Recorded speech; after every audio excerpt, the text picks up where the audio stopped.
RE4 Remake reimagined and redesigned an amazing amount of enemies and bosses. The garador is not one of these. You may have noticed that the game can prompt you to backstab a garador if you're undetected. For this achievement, we need to repeat this backstab over and over until the garador dies, making sure not to damage him in any other way. There's two places you can fight a garador, down in Sneako's Cuck dungeon, or in the room before the throne room with the double garadors it adds. I highly recommend the Cuck dungeon. After all, it's something all of us should try once. It's very easy to be stun locked to death by this enemy, so make sure to give them a wide berth whenever they're attacking.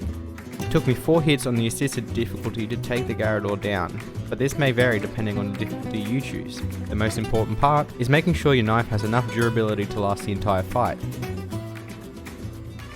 This next achievement will really test your accuracy, skill and patience. The shooting range has 12 challenges unlocked over the course of the game. For this achievement, we need to S-rank all 12 of the courses. The metrics in which the game scores your S-rank can be a bit finicky as well. It seems like you have to 100% the course, but that's not entirely true. The metrics for scoring a target's hit, hitting all the skull tokens, time left over at the end of the round, and subscribing. Some of the later courses require more advanced strategies like positioning, switching between multiple weapons, and praying Ashley would shut the f*** up whenever you fail. This one was a big grind for me, but if I can endure this Second Amendment carousel of torture, then so can you. If you're anything like me, then skipping cutscenes and wishing NPCs would shut up is a normal, everyday occurrence. This "we have a Napoleon Bonaparte at home looking motherfucker" talks way too much. The "you talk too much" achievement requires you to throw a grenade into the mouth of Roman during his boss fight. It can be a normal or large grenade, but not a flash. I found that the easiest way to do this is to line up a grenade right as he sweeps past you at the beginning of the fight. Strangely, he doesn't have an animation for this. You'll know it works if the grenade instantly explodes and the achievement pops. If it doesn't pop, just reload the autosave just outside of his boss room and try again. One of the really enjoyable parts of RE4 is the economy system. Cash is made mostly through collecting treasures that are spread throughout the map. There's achievements for collecting all treasures in all maps. You might be wondering why the castle is a rare achievement, but none of the other maps are. And that's because of the sheer amount of backtracking and honestly the offensive times where you can be locked out of getting a certain treasure without warning. There's a few examples of this in the castle, but the worst is when Ashley gets her dumbass caught again for the 100th time after rescuing Leon Skennedy from his cage. If you haven't backtracked with Ashley to this treasure where you boost her over this wall here before playing her chapter, then you're out of luck. I hope you have a save point to reload. Couple this with the treasures in Ashley's actual section that can be missed, the puzzle cube that is completely optional, and the keys to locked drawers that can be missed, and you begin to realise why this is so rare. Purchase the castle map from the merchant and pick up any and all treasures you can access as soon as you can access them. Another small trick is you can bring forward the small keys from the village to skip finding them in the castle and unlock your treasures straight away. Once you have all 41 treasures, you have your achievement. To complete the game on standard and hardcore with an S+ rank requires you to finish the game on a brand new save file with a 5-hour and a 5.5 hour time crunch. Even though it's a brand new save file, you can actually bring any costume items you want, like the chicken hat and Ashley's armor. Ashley's armor is especially important in my opinion because it helps to shield Ashley's smooth brain decision making that the devs call an AI. You can also use any weapons that are account unlocked, like the Thompson and the revolver. For this achievement, I played through the game just like normal, but made sure to complete every single merchant request in the village. Careful, because some of these requests can be easily missed. Apparently the devs wanted to include backtracking, but only when and where they arbitrarily say you're allowed.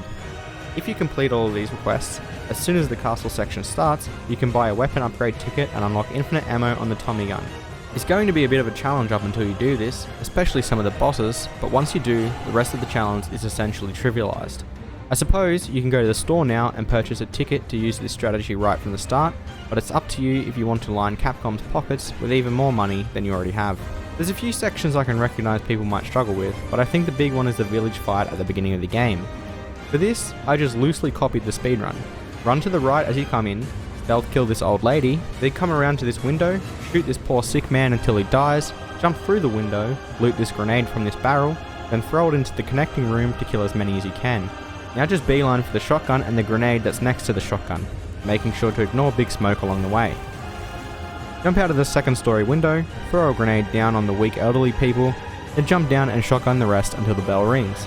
Throughout the entire run, you're going to want to pick up as many treasures that are convenient enough to not take up too much time.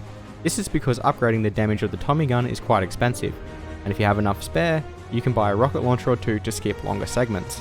Don't be afraid to spend the early game cash on pistol and shotgun upgrades, because once I had my unlimited Tommy, I sold every other weapon I had unlocked, which gives you back most of the cash you spent on upgrades anyway. Another important tip is if you die and continue, the game will count your death as in-game time towards the counter. But if you return to menu and then continue, the timer does not count your death. This will save a whole bunch of in-game time at the cost of real life time, but it can make all the difference in the end. Some chapters are much longer than others, but as long as you keep the majority of them down to about 20 minutes, then you'll be alright. I think it's most important to carry a rocket launcher for the final boss to skip the first phase. Once you have killed the boss, run straight for the Lapras and escape the island. Hunnigan will then pass judgment and decide whether you're worthy enough to have unlocked your achievement. For this achievement, we need to help Scanady cure his drug addiction. No longer can we grind up those sweet herbs and smoke them, nor can we allow him to puff the magic aerosol. Going the entire game without any pick-me-up can be quite challenging, but there's two saving graces. It can be done on any difficulty, and it can also be done in New Game Plus. This allows you to have an already fully developed health bar and any arsenal of your choosing. Obviously the easiest way is to use the infinite rocket launcher on assisted difficulty. I'd like to say this is what I did, but my stubborn ego coerced me into combining this achievement with the no merchant achievement and the handgun and knife only achievement. I'll be covering those achievements in this video as well, just in case you're as stubborn and as stupid as I am. On assisted, your health bar regenerates back to the green if you put into the red. So thank your lucky stars, you don't have to hobble around for the entire game after taking a few hits. If there's a certain boss or section that you find particularly difficult, make sure to save some health for it. Because if you don't, you might just die 20 times to Resident Evil's most well-designed enemy. If you fear you've taken too much damage too early, just reload a previous save and try again. It's better to reload an easier section so you have a bit more health for the harder sections. Once you have 15 chapters of Sobriety knocked out, you have your achievement. There's a staggering amount of weapons you can use to remind the poor villagers of their place in this world. For this achievement, we'll need to unlock all 30 of them. There's quite a few guns that can be found or purchased in a playthrough, but there's a few that require some criteria to be met. The primal knife is unlocked through destroying all of Budget Napoleon's little ego toy figurines. The hand cannon can be unlocked by finishing the game on professional difficulty on new game, or apparently you can score S rank in mercenaries mode for all 4 stages on one character, but I didn't do this myself, so I'm not fully sure. While you're at it, you might as well beat professional in under 7 hours for the Chicago Sweeper. This is one of the more tricky ones, but if you've beaten the game a few times like I had at this point, then you should be alright in the end. The infinite rocket launcher is purchased from the merchant in New Game Plus for a staggering 2 milli. If you do New Game Plus, you keep your money from previous playthroughs, essentially requiring you to save harder than a millennial or Gen Z just trying to buy their first home in 2023. All throwables and breakables count for this list as well, like grenades, eggs, and breakable knives. And, just to scare you a little bit, the New Game Plus weapons, the sweeper, hand cannon, and primal knife, require you to load into a save and equip them to count. So if you have all weapons but no achievement, try this. Do you enjoy being poor? Well, if you do, this achievement is for you. What you're buying, stranger? I'll tell you what, you ain't even buying a cup of noodles because your ass is broke. Designed specifically for people with no money, Silent Stranger requires you to never speak to the merchant throughout one entire playthrough. This is another one that can be done on Assisted and New Game Plus, so despite my existential and projecting jokes, it's a bit easier than it sounds. Run through the infinite rocket launcher and have yourself a good time. Have you ever thought to yourself, wow, the knife and pistol is just the coolest, I'm going to only use them?